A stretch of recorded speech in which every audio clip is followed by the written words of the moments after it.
in these structures. Then I'll finish my presentation gives a summary and conclusions of my research. Gallium nitride has excellent properties in mechanical and electrical and optical means. Since this is a very good material, it is being used in optical electronics like large-scale displays, white LED generation, optical storage like Blu-ray LEDs, or even traffic lights nowadays. Gallium nitride has two different crystal structures. One of them is word-side crystal, two word-side crystal structure. It is hexagonal vortex structure. It has a band field energy of 3.42 eV at room temperature. The other crystal structure is zinc blende cubic structure. It has different band gaps at 3.20 eV at room temperature. It has a large extron binding energy in bulk. It is 25 MeV, which is very close to room temperature thermal energy. Extron is a quasi-state of electron and hole, which are attracted to each other by Coulomb interaction, and they freely move in this structure in a crystal, which is very important for efficient light emitting diodes. And its binding energy increases till 40 MeV when we do two-dimensional structure like quantum loss, and also have very well developed growth technology. In the right-hand side image, you see energy band gap versus implant lattice constant for three nitride alloys: aluminum nitride, gallium nitride, and indium nitride. These have all a versatile crystal structure which is evolved, which the technologies evolved in the structure. And as you see, along these semiconductors, we can easily cover visible spectrum. And we do indium gallium nitride for blue light emitting applications. However, there are problems associated with active regions used in LEDs and lasers. This is in the right-hand side image. You see a normalized quantum efficiency versus injected carrier density. The problem with the LEDs is efficiency loss at high excitation levels, at high injected current densities. The blue curve shows without efficiency loss for an LED active region. The red one is the efficiency loss with quantum efficiency with efficiency loss. Our goal was to improve or mitigate this efficiency loss problem and get very good quantum efficiency LEDs. And the left-hand side image, you see a flat band concentration of an active region from an LED. This is N side, this is P side, this is multiple quantum, indium gallium nitride multiple quantum wells, which has a smaller band gap compared to gallium nitride. Efficiency loss has problems. These are caused by Auger recombination, I'll talk about later, or electron current leakage, poor hole injection, especially, and non-uniform distribution of carriers. I will talk about this later. In the left-hand side image, you see the carriers are injected from the N side. However, not all of the carriers are contributing to radiative recombination. Some of them are overcrossing the active region, like contributing to the electron current leakage.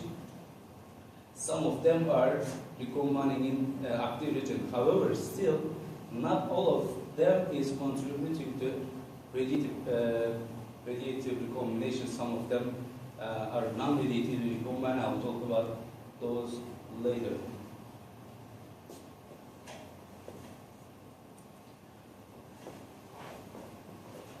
The left-hand side image, you see a conduction band and valence band of a semiconductor. I told you not all of them are recombining radiatively. The green arrows show the radiative recombination paths for a semiconductor, and there are acceptor and donor levels in the band gap, and there's trap levels in the band gap as well due to defects or due to different impurities. A carrier relatively recombined through conduction band to valence band or valence band to acceptor levels or between donor and acceptor levels. However, the trap levels in the band gap captures the carriers and it increases the non-radiative recombination process. These are not necessarily in the mid of the energy band gap. There might be constituted in different levels in the band gap. Another process is Auger recombination. The energy is transferred to another carrier in the conduction band, and this energy, this electron is transferred to upper levels. So this process, instead of giving light, those energies used for transfer another carrier. This is another non-radiative process. This is effective at high excitation levels, at high injected current densities.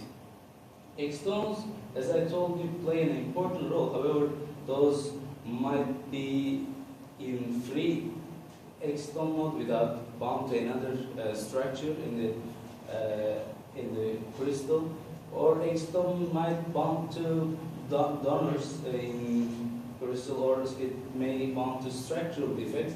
Those has different energy levels, as you see, and they constitute different energy levels and transition in the middle of the band gap. In the band gap, this is the conduction band, this is the valence band.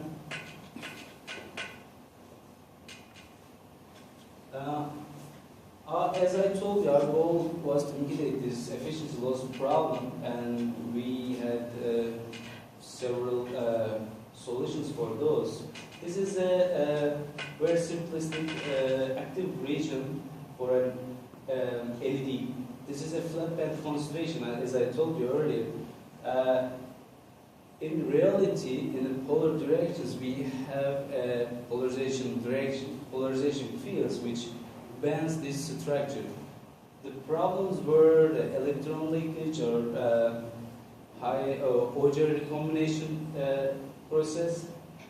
We want to mitigate this problem by by engineering the band structure. As I told you, we had non-uniform carrier distribution in active region. This is 2 nanometer quantum wells. This is 15% indium garnet, right? Anything around 430 nanometer. And these are the barriers. With this 1%, it may change. And we thought we may increase the thickness of the active region to change the carrier density in the active region to decrease the efficiency loss problem. When we change this quantum loss from 2 nanometer to 3, 4 to 10 nanometer, it is called double heterostructure active region, and it has 3-dimensional density of states. This helps to increase the optical output from an LED, and since this has 3-dimensional density of states, it decreases the Auger recombination process, so it helps to mitigate this problem. Another way to mitigate this problem was adding an aluminum diamnitride electron blocking layer. As I told you earlier, electrons were overcrossing the active region. We can create an effective potential, and the number of the carriers in the active region would increase.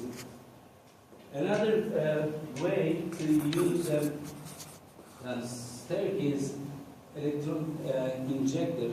This is a stepwise decrease indium composition layers with different thicknesses. As you see, this is 4% indium, this is 8% indium, and we can investigate this thickness, the effectivity of their thicknesses. This is acting as electron cooler. As I told you, these injected carriers has high kinetic energy.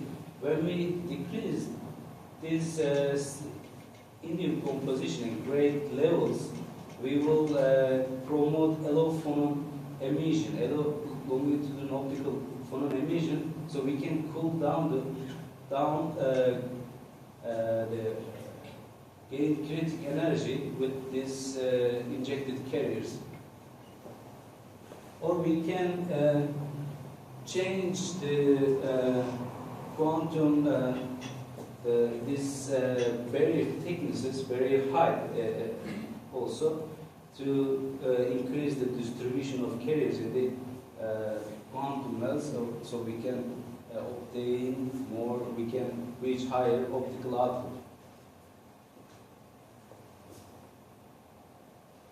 So now I will talk about the results of my research for the first topic, quantum efficiency of InGaN active regions. Before that, I will show you the optical setup that I used to investigate the optical efficiency, quantum efficiency of these structures. We use Ti-Sapphire tunable laser, which is pumped with a NDO solid state laser. It is 532 green laser, and we can tune Ti-Sapphire laser between 700 and 1000 nanometer. We use a doubler tripler, which has a nonlinear crystal inside, and it doubles the frequency of the light, which is needed to resonantly excite the quantum wells. This is 400 nanometer. If we use 800 nanometer laser and sample is mounted in a cryostat, so we can change the temperature. We use 400 nanometer excitation because 15% indium gunmetal quantum wells are 430 nanometer, and we can, so using this 400 nanometer laser, we will not excite the barriers or staircase injected layers. So our goal was to investigate only the quantum wells. So the collected information, photoluminescence, is sent to a spectrometer to analyze the photoluminescence. It can be either analyzed using a streak camera or CCD camera. Streak camera gives us how fast these carriers recombine, and CCD camera gives us intensity information of this photoluminescence. And we can also change the detector to investigate other optical properties. We can also use polarizer to investigate the polarization direction or degree of polarization of this photoluminescence. Or we can also use electro-optical modulator, which is another nonlinear process to change the repetition rate of this Ti-Sapphire laser. This is due to the carriers which are recombining longer, like 2-3 nanosecond range. If we change the repetition rate, we can see long-lived carriers, like 10 nanosecond, 20 nanosecond radiative combined carriers. Now, as I told you earlier, the thickness of the active region was important. We changed the active region thickness from 3 nanometer to 11 nanometer, and we doubled those active regions dual 3 and dual 6 nanometer, and with the internal quantum efficiency measurements. These measurements are obtained using temperature dependent photoluminescence measurements and excitation density dependent photoluminescence measurements. The top, the maximum levels are obtained by just 15 K and room temperature levels, and the internal quantum efficiency is obtained using excitation dependent measurements. Internal quantum efficiency is a measure of how many carriers are effectively involved in radiative recombination. As I told you earlier, there are non-radiative processes in active region. This is a measure of how efficient is the active region. As we see in the left-hand side of internal quantum efficiency, we saw that 3 nanometer and dual 3 nanometer has highest internal quantum efficiency compared to other active region thicknesses. This is due to increasing the thickness of the active region, the crystal qualities decreases, so it increases the non-radiative centers. So we thought this is the best, for that reason 3 nanometer and dual 3 nanometer has better efficiency. And in the right hand side image you see relative external quantum efficiency results. This is basically the intensity of electroluminescence versus current density.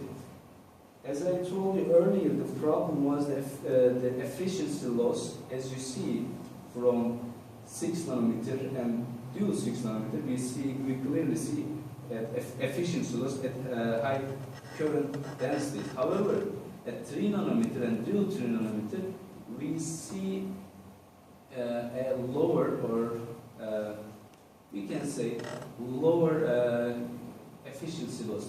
However, when we increase 9 and 11 nanometer, they have a low efficiency loss too. However, their optical output is lower, as you see, compared to dual 3 at the 6 nanometer active region. It has higher EL output compared to 11 nanometer quantum level. Since single and dual 3 has good optical output, we said we can increase the number of these layers, tabulatory structure layers, to obtain higher photoluminescence or higher PL efficiency. We increased these 3 nanometer 2 by 3s, 4 by 3, 6 by 3, and 8 by 3 nanometer tabulatory structure active regions, and we saw that we see the best performance for hex 3 nanometer, 6 by 3 nanometer tabulatory structure active region. In the explaining this, as I told you, we are doing band engineering. We used staircase electron injectors to cool carriers which has higher kinetic energy. We investigate the SEI thickness, staircase electron injector thicknesses, to see if we can reduce the electron current leakage from these active regions. And in the active region, we used no SEI, without SEI, single 3 nanometer DH plus 4 nanometer SEI. This is the thickness of SEI layer, as you remember, 4 nanometer, 8 nanometer layers. And we increased to 20 plus 20 nanometer and 30 plus 30 nanometer SEI. And we saw that there is a significant difference with increasing the SEI thickness. And we found that we can only increase these layer thicknesses to some level. So it was the 20 plus 20 nanometer SEI layer, and we see that this is the best design, 6 by 3 plus 20 plus 20 nanometer SEI layer. We also investigated carrier dynamics in active regions in order to improve the quality of these active regions. And I used three different active regions. One is 6 by 1.5 nanometer, the other 6 by 2 nanometer, the other was 6 by 3 nanometer active region.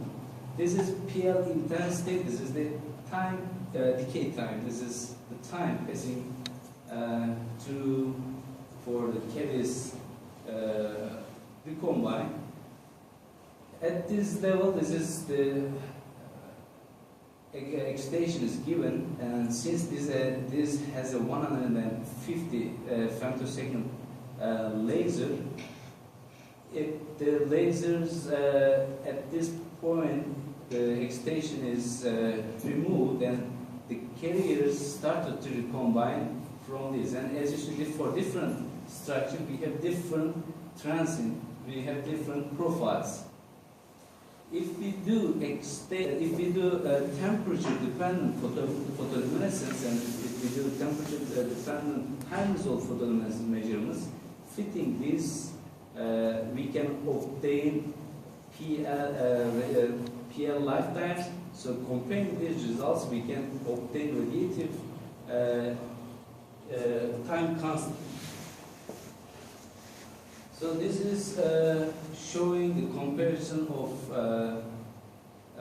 radiative lifetime with non-radiative lifetime, and since we obtained photoluminescence lifetime, this experimental value, comparing temperature-dependent photoluminescence and PL lifetimes, we obtained radiative lifetimes and non-radiative lifetimes, and we saw that at low temperature, radiative lifetime is dominant for photoluminescence. At room temperature, we saw that non-radiative lifetime is effective for photoluminescence. And comparing these structures, since these were 1.5 and 2 nanometer, these were close to two-dimensional structure, and we clearly see that from the temperature dependence, it has really a two-dimensional structure, which has the dependence on one with radiative decay time versus temperature. However, 3 nanometer has different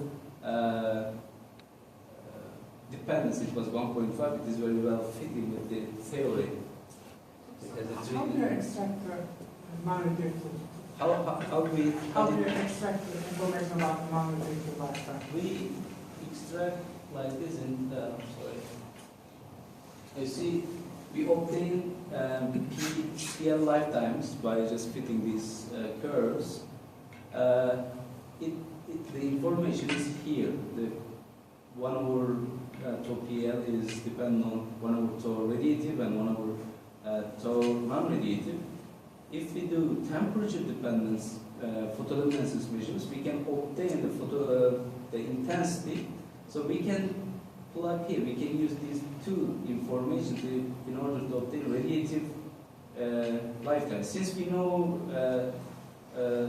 this information from fitting, we can just plug here, and we can obtain non-radiative lifetimes too. However, one condition here, we say that at low temperature, the non-radiative receptors are not involved in processes mostly. However, this is very well